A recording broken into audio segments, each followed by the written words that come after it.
But they did something in addition to GDP per capita, which is important. They adjusted each country for the relative price level. In other words, the strength or weakness of the currency. What are people able to buy with the money that they are spending in the local economy? And they made one other adjustment. Number one, they say the governments that encourage innovation and entrepreneurship are the most free. Certainly. And surprisingly are better protectors of the environment. Surprisingly, there is no single solution to the world's major challenges. Really?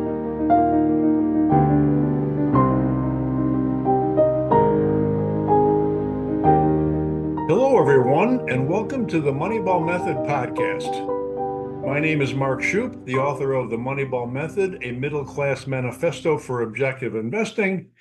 And I'd kind of like to pick up today where I left off last week, and that's talking about economic trends.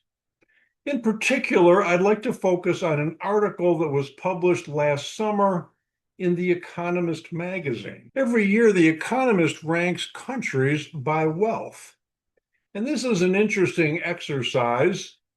And what they do is they evaluate the wealth of each country around the world based on gross domestic product per capita, otherwise known as GDP. And before getting into that, I'd like to emphasize that countries in and of themselves are not wealthy. Countries have no wealth. Governments do not create wealth. It is the individuals within each society, within each country, that are wealthy or poor. And it is themselves that create wealth or their privately held business enterprises. All wealth is created by private citizens. Governments create nothing. The duty of government is to defend rights, including economic freedom. And I'll get to economic freedom as well as when discussing this ranking. And in terms of the ranking, it really doesn't matter who's number one and who's number 8 on this list. And I'm going to focus on the top 8 that were ranked by the Economist survey. But they did something in addition to GDP per capita, which is important. They adjusted each country for the relative price level. In other words, the strength or weakness of the currency. What are people able to buy with the money that they are spending in the local economy? And they made one other adjustment. They adjusted GDP per person for hours worked, which is a rough measure of leisure time, which is a good measure of wealth. Ultimately, it is about the time we have available to enjoy the things that make life worth living that is the primary measure of wealth. Money is a tool. Number 1 on the list was Norway. Number 2 was Qatar. 3 was Denmark. 4 was Belgium. 5 was Switzerland. Coming in at number 6 was the United States. Number 7, Netherlands, and number 8, Singapore. And what's interesting about that is I've made one other adjustment, or at least one other observation to this, and I tried to figure out what percentage of GDP is represented by government spending.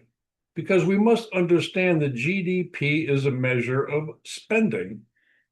The GDP formula is consumer spending plus business spending and investment plus government spending plus net exports. And as you may recall from last week's podcast, the US GDP for the third quarter of 2025 was reduced by the fact that the United States is a net importer, and that lowered the GDP estimate, which I think detracts from the usefulness of GDP, but we'll talk more about that later. I'd also like to cite the Heritage Foundation survey, in particular their Index of Economic Freedom. They published this last February. They do it every year, and instead of using quantitative metrics like GDP and currency adjustments, they have qualitative guides or measures that they use, beginning with number 1, the rule of law. How well does that country protect property rights? What is the integrity of their government? What is their judicial effectiveness? These are important. Number 2, the size of government. What is their level of government spending? What is the tax burden? And what is the fiscal health of the country in terms of their government's fiscal health. 3, regulatory efficiency, a contradiction in terms. Nonetheless, is there more or less business freedom, labor freedom, and monetary freedom? Number 4, open markets. Does the country protect free markets? Is there investment freedom? Is there financial freedom? I won't get into what all of those mean specifically. This is just an overview. But what I did is I took the economic freedom of each of these countries as measured by the Heritage Foundation Index of Economic Freedom and tried to identify where on the list each of the 8 countries in the Economist survey fall. Not surprisingly, all 8 of the countries in the Economist survey fall within the top 20% of all countries around the world in terms of economic freedom. Freedom means prosperity. The ranking was a little bit different. Number 1 on the Heritage Foundation list was Singapore. Number 2 was Switzerland. Number 3 was Denmark. Number 4 was Norway. 5 was the Netherlands. 6, United States again. Qatar was 7, and Belgium was 8th. And I'd like to focus on Belgium and Norway. Belgium was number 8 on the list, but that put it in the top quintile, the top 20% of all 184 countries surveyed by the Heritage Foundation. In other words, a relatively free system, a relatively free economy, thanks to the government getting out of the way. And I'm going to quote the Heritage Foundation's commentary about Belgium and highlight a couple of points. To quote, Belgium's economy has long benefited from open market policies that support global trade and investment. Clear and transparent laws and regulations are well enforced. However, the tax system is relatively burdensome and the expensive welfare state is costly. Labor market rigidities remain a major barrier to productivity and job growth. These are the essentials. Transparent laws and regulations. Objective law is key to protecting of individual rights and property rights. In fact, open market policies that support global trade and investment must be maximized for the benefit of everyone. Not only is it important ethically because rights are primary, but it is important collectively, as evidenced by the general prosperity of the country. What needs to be minimized? And that's also highlighted here, a tax system that is relatively burdensome and extensive welfare state that is costly. These things must be minimized. These are the confiscation of wealth from the productive economy, from money in circulation. They disrupt the free flow of capital to talent, and the government is a consumer. Government produces nothing. This is money that could have been invested more efficiently by people with skin in the game for the benefit of a larger group of their customers, their employees, their investors. That benefits everyone. Labor market rigidities are a major barrier to productivity and job growth. That is a kind, generous, politically correct way of saying that the unholy alliance between labor and government harms everyone. But I'd also like to talk about something else that was contained in the Heritage Foundation video describing the Index of Economic Freedom. Number 1, they say the governments that encourage innovation and entrepreneurship are the most free. Certainly. And surprisingly are better protectors of the environment. Surprisingly, there is no single solution to the world's major challenges. Really? Free economies have a powerful effect on improving society. Of course. It's about empowering people to choose their path in life. Is it really? What will truly matter in the years to come are the creative solutions to the pressing world problems. What the Heritage Foundation has done here is position themselves as collectivists, as utilitarian, as promoting public policy centralized planning, and the force of government. To each of those statements, I would like to offer the rational alternative or facts. Number one, government is force. Government only can do what government does through coercion. Number two, free minds will naturally create and innovate. They do not need government bureaucrats to help them do that, except get out of the way. Number three, people with skin in the game will naturally protect their environment. Free market capitalist countries always do a better job with cleaning the environment than any totalitarian, communist, socialist, authoritarian system. Number four, there is a single solution to the world's major challenges. Number five, improving society is grounded in that solution. Oddly enough, nobody can identify that solution at The Economist or at the Heritage Foundation. Six, it is not the role of government to empower anyone. It is the role of government to defend rights, including property rights, adjudicate contract, and provide for the common defense against violence. Number seven, what are the world's pressing problems that were not caused by bureaucratic force or anarchy in the first place? Well, actually, the use of GDP is an imposition of collectivized government force. GDP measures spending. A big percentage of that spending is government spending. GDP incentivizes government spending. Anytime government spends more, GDP rises. That rationalizes their existence, makes government bureaucrats relevant, and allows them to continue to loot the productive economy for salaries, benefits, payoffs, and retirement packages.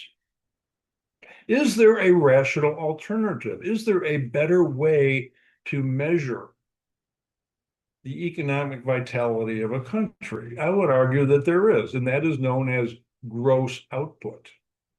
Whereas GDP measures bottom line economic activity in terms of consumption, gross output measures top line economic activity in terms of gross revenues. It starts with resources, the extraction and refinement of resources, and the revenue that that creates.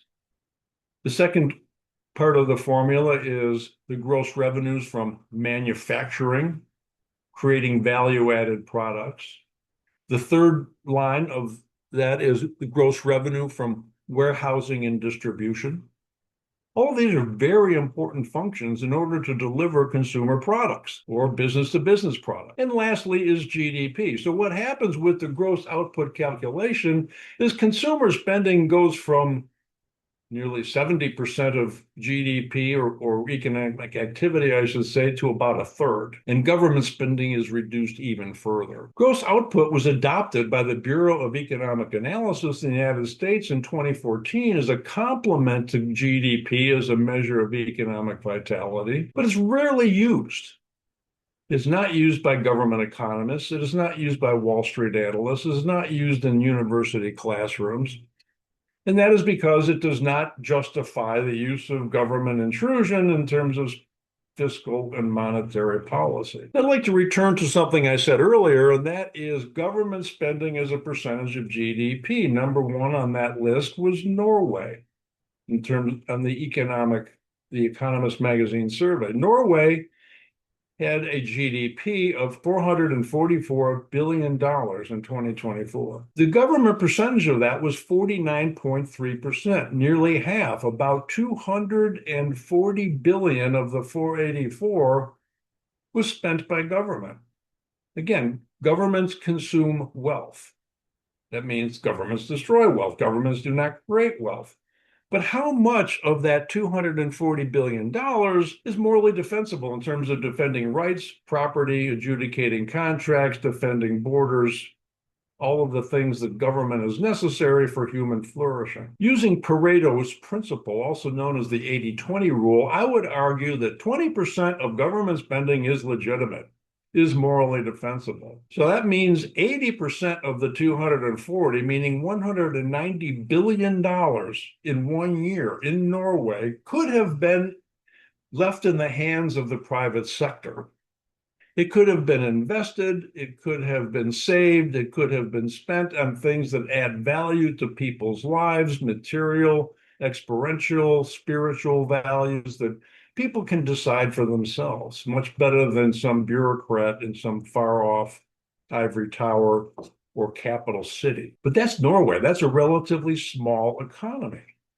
Multiply that $190 billion a year times many of the much larger economies throughout the world, and you get a sense of all of the wealth that has been confiscated, that was not invested, that was not developed into technology, into products, cheaper goods, cheaper services, or more leisure time for the health and welfare of everyone around the world. This is the seen and the unseen. It's impossible to calculate the kind of lives we could be living, not only in the Western developed countries, but in the lesser developed countries, whether it be in Africa, South America, Central America, or Asia. It's impossible to know what could it be and what our children and grandchildren could enjoy if that money had been invested efficiently. And now I'd like to turn to a few questions on this subject that were posed by an astute reader on Substack. Question number one, why are some economies better than others? Clearly, it has to do with the defense of rights, economic freedom, and objective law. The only resource that matters are free and productive minds. That is the most scarce resource, and a good justification for immigration when property rights are protected. Number two, is the U.S. propping up economies of other countries? Well, the very existence of America props up everyone. America is the beacon because it is the only country founded on the idea of rights, liberty, and justice, objective law, division of powers. In terms of foreign aid, we don't prop up any country. Foreign aid is money that is wasted, that subsidizes dictatorships, authoritarianism. It is inefficiently spent. It never benefits the individuals that it ostensibly is intended to benefit. And you also might make the case that Israel is a country that is propped up by the United States. But that is an important alliance. In fact, Israel's prosperity has nothing to do with the United States propping up their ability to defend themselves against the savages that surround them and are dedicated to violence and annihilation. Israel liberalized its own economy back in the 1980s, became a far more free market capitalist, Western Enlightenment, reason-oriented country, the only one and the most prosperous one, the most tolerant one, the most peaceful one in the history of the region. Question three, what about this opinion that America funds the healthcare and subsidized lifestyle of Europeans? That is a complicated question. Regarding the price of pharmaceuticals and Medicare in different parts of the world, it is complex. Every one of those countries subsidize their medical systems to some degree or another. Certainly the UK, certainly the United States. It is impossible to know what the price of medical services and pharmaceuticals could and should be in an open free market price discovery system. It doesn't exist. If it did exist, if government would get out of the healthcare and pharmaceutical business entirely, then we wouldn't be having this conversation. But medical care and pharmaceuticals are extremely expensive in some parts of the world and immorally cheap in others because it's being subsidized by other people. Because we don't have a free market. We do not have an efficient price mechanism. The same is true with education, particularly in the United States. The same is true with real estate, particularly in the United States. When you have third-party payers and heavily regulated systems, you're going to get inefficiency, you're going to get corruption, you're going to get high prices. Next question, can we defend American centrality to the world's economy without making it about how everyone else must futilely submit to America? Yes, absolutely. America's Declaration of Independence does not expect submission of anyone to anyone. America's Declaration of Independence, protected by the separation of powers of the U.S. Constitution, is the model for the trader principle. Free trade, voluntary production, mutual profitability, no coercion, only persuasion, the absence of force from all human transactions. That is the nature of capitalism. And I'd like to conclude my comments today with a quote from my article on this subject that was published on the 23rd of January, getting back to the Economist survey in the top 8 countries. Norway, Qatar, Belgium, and Denmark are dependent on the wealth creators and investors from other parts of the world to develop and distribute their natural resources and refined products. In the case of the top 2 countries, Norway and Qatar, that is oil, natural gas, petroleum products. Singapore and Switzerland are dependent on the wealth creators and investors from other parts of the world to defend and deploy their assets. They are safe havens for the ultra-rich. But really, every country should be a safe haven for money and wealth. Lastly, and the United States and the Netherlands continue to be the producers and defenders of rights, liberty, and justice, the virtues that benefit the entire world. That is the foundational principle of the Moneyball Method, one that we can use when we make personal investment decisions regarding our money, our cash flow, our highly held values, goals, and aspirations. Thank you for joining me this week, and I look forward to seeing you next month.